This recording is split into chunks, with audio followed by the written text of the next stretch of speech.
पोटगुरूच्या घरात चार चार तिकडे नाशिकला 29-30 वर्ष आम्ही काम केलं. याचा फळ काय आम्हाला पंचा बोर्डे व्हायचा सर्वे होता.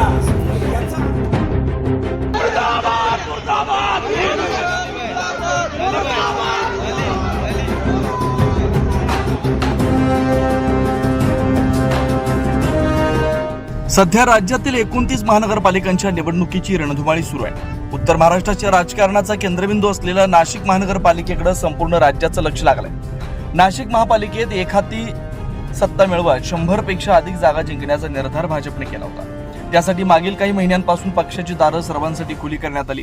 मात्र उमेदवारी अर्ज दाखल करण्याच्या शेवटच्या दिवशी नाशिक भाजप मोठ्या नाट्यमय घडामोडींना सुरुवात झाली. निष्ठावंत कार्यकर्त्यांना डावलून आयारामांना मोठ्या प्रमाणात संधी देण्यात आल्याचा आरोप करत कार्यकर्त्यांनी उघड नाराजी व्यक्त केली. या पार्श्वभूमीवर नाशिक भाजपचे शहराध्यक्ष सुनील केदार हे नाशिक रोड इथं एका कार्यक्रमासाठी गेले असता उमेदवारी न मिळालेल्या निष्ठावंत कार्यकर्त्यांनी त्यांना घेराव घातला. यावेळी जोरदार घोषणाबाजी करत कार्यकर्ते आक्रमक झाल्याचं पाहायला मिळालं.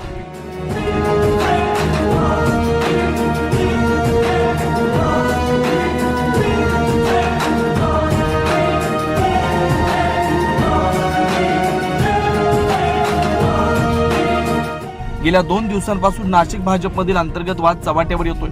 पक्षातील असंतोष उघडपणे दिसून येतोय. कार्यकर्त्यांच्या तीव्र रोषामुळे आणि घेरावाच्या परिस्थितीमुळे शहराध्यक्ष सुनील केदार यांनी त्या ठिकाणाहून काढता पाय घेतला. मात्र यामुळेही कार्यकर्त्यांची नाराजी कमी झालेली नाही. आम्ही पक्षासाठी वेळ काळ पाहिला नाही. लोकसभा विधानसभा निवडणुकांमध्ये पक्षाचे विचार घराघरात पोहोचवले, पण आज पक्षानेच आम्हाला डावललं असा संताप व्यक्त करत कार्यकर्त्यांनी आपल्या भावना मांडल्या. एकीकडे भाजपने दिलेला 100+ नारा आणि दुसरीकडे वाढत चाललेला अंतर्गत वाद या सगळ्या घडामोडींमुळे नाशिकमध्ये भाजप आपलं लक्ष्य पूर्ण करू शकणार का हा प्रश्न आता ऐरणीवर आलाय. न्यूज महाराष्ट्रासाठी प्रतिनिधी प्रवीण कुलथेसह अमोल वाघमोडे, नाशिक.